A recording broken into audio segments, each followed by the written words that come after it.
आज का जो हमारा वीडियो है इसमें हम बात करेंगे सुपर कीवर्ड की। तो स्टार्ट करते हैं। तो super keyword is a reference variable which is use to refer immediate parent class object. यानी कि जो सुपर कीवर्ड है क्या, एक रेफरेंस वेरिएबल है जो कि इमीडिएट पेरेंट क्लास के ऑब्जेक्ट को रेफर करेगा, पॉइंट करेगा। यानी कि जो सुपर कीवर्ड है इसका हम यूज़ कहाँ पर करेंगे, जहाँ पर टू क्लासेस के बीच में इनहेरिटेंस होगा। सो यहाँ पर एक नोट है। नोट क्या है, super must be the first statement inside constructor. तो जब भी हम सुपर कीवर्ड का यूज़ किसी कंस्ट्रक्टर में करेंगे तो सुपर कीवर्ड जो आपका है वो फर्स्ट स्टेटमेंट होनी चाहिए। नेक्स्ट है यूजेस ऑफ सुपर कीवर्ड, यानी कि हम सुपर कीवर्ड को कहाँ कहाँ पर यूज़ कर सकते हैं। तो यहाँ पर 3 यूजेस हैं सुपर कीवर्ड के, तो वो कुछ स्टेप्स हैं।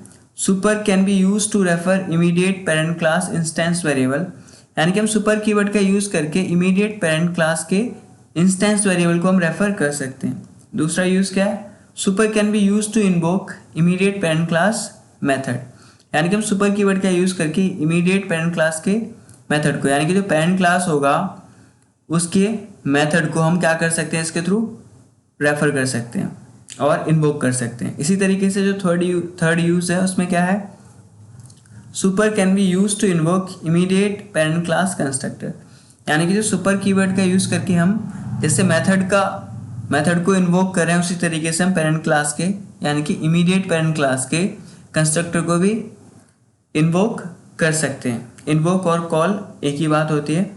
तो चलिए हम क्या करते हैं, इन तीनों पॉइंट्स को 1 बाय 1 प्रोग्राम के थ्रू अंडरस्टैंड करके देखते हैं। तो अभी हम फर्स्ट पॉइंट देखने वाले हैं।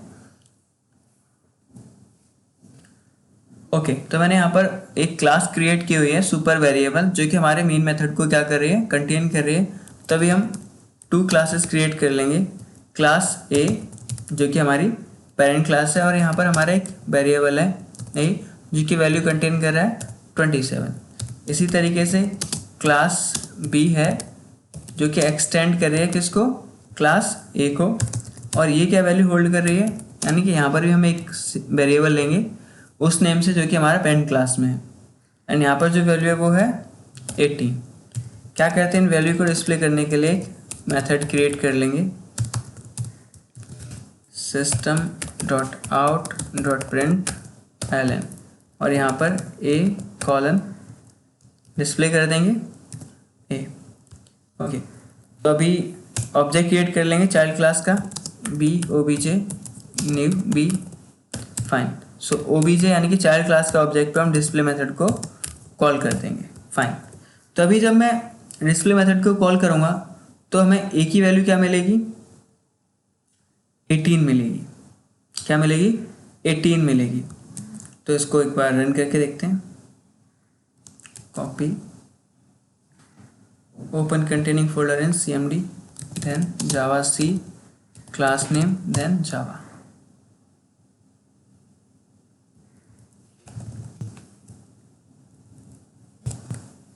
सो वैल्यू क्या मिल रही है हमें, 18 मिल रही है, जो कि क्लास बी का जो वेरिएबल ए है उसकी वैल्यू है। अगर मैं यहाँ पर अगेन ये लाइन लिखता हूँ तो अगेन हमें 18 वैल्यू मिलेगी। बट इस केस में मेरा कंसर्न क्या है, मुझे पेरेंट क्लास यानी कि जो इमीडिएट पेरेंट क्लास कौन सी है, ए, इसके वेरिएबल ए को एक्सेस करना है। तो उसके लिए मुझे क्या करना होगा, सुपर डॉट ए लिखना होगा। जब आप सुपर डॉट ए लिखेंगे इट मीन्स आप पेरेंट क्लास के वेरिएबल की बात कर रहे हैं। और सुपर का जो यूज़ है वो हम कब किस केस में करेंगे, जब चाइल्ड क्लास यानी कि क्लास बी और पेरेंट क्लास यानी कि ए दोनों में सेम वेरिएबल होंगे। तो चलिए एक बार अभी इसको रन करके देखते हैं। Compile, run. सो देखिए पहले कौन सी वैल्यू मिली है, 18, और जो सुपर डॉट ए के थ्रू हमने कौन सी वैल्यू एक्सेस की है, क्लास ए की, दैट इज 27। अगर यहाँ पर वेरिएबल्स की वैल्यूज सेम होती, यानी कि यहाँ पर जो वेरिएबल होता वो बी होता, तो हमें यहाँ पर सुपर का यूज़ करने की ज़रूरत नहीं थी, आप डायरेक्टली भी एक्सेस कर सकते थे। तो यहाँ पर आप जस्ट बी लिखते तो वैल्यू क्या हो जाती, एक्सेस हो जाती। देखिए A18 B 27, कोई इशू नहीं। तो जब आप सुपर का यूज़ कब करेंगे, सुपर का यूज़ हम उस केस में करेंगे जब child class and parent class में जो वेरिएबल्स होंगे उनके नेम सेम होंगे। तो सुपर ए यहाँ पर क्या हो जाएगा, सुपर डॉट ए। ओके, सो इसको क्या करते हैं, एक बार अगेन रन करके देख लेते हैं। सो फाइन, सो सुपर ए की वैल्यू क्या है 27। तो यानी कि इमीडिएट पेरेंट क्लास के वेरिएबल को हम किसके थ्रू एक्सेस करते हैं, सुपर कीवर्ड के थ्रू। यहाँ पर एक ट्विस्ट है, अगर मैं यहाँ पर क्या करूँ, एक और वेरिएबल क्रिएट कर लूँ ए, और यहाँ पर क्या वैल्यू दे दूँ 29, तो उस केस में अब मैं क्या चाहता हूँ, इन तीनों ए को डिस्प्ले करना चाहता हूँ। अगर इस केस में मैं अगेन इस लाइन को कॉपी करता हूँ, ए वाली ओनली, तो कौन सी वैल्यू प्रिंट होगी, चलिए देखते हैं। ओके, शायद प्रोग्राम सेव नहीं किया मैंने, हाँ ओके। सो अभी रन करते हैं, कंपाइल एंड रन। सो 29, 29, 27, यानी कि ये जो लाइन नंबर हमारी 12 एंड 13 है, ये कौन सी वैल्यू प्रिंट कर रही है, जो हमारा लोकल वेरिएबल जो कि मेथड के अंदर हमने ए डिक्लेयर किया है, इसको एक्सेस कर रही है। बट मेरा कंसर्न क्या है, मुझे इस ए को यानी कि हमारे क्लास बी के इंस्टेंस वेरिएबल को एक्सेस करना है और इसको भी एक्सेस करना है, जो कि हमारा क्या है, लोकल वेरिएबल है लाइन नंबर 11 में। तो इसके लिए मुझे क्या करना होगा, अगर मुझे करंट क्लास के वेरिएबल को रेफर करना है तो उसके लिए मैं क्या लिखूंगा, दिस डॉट ए।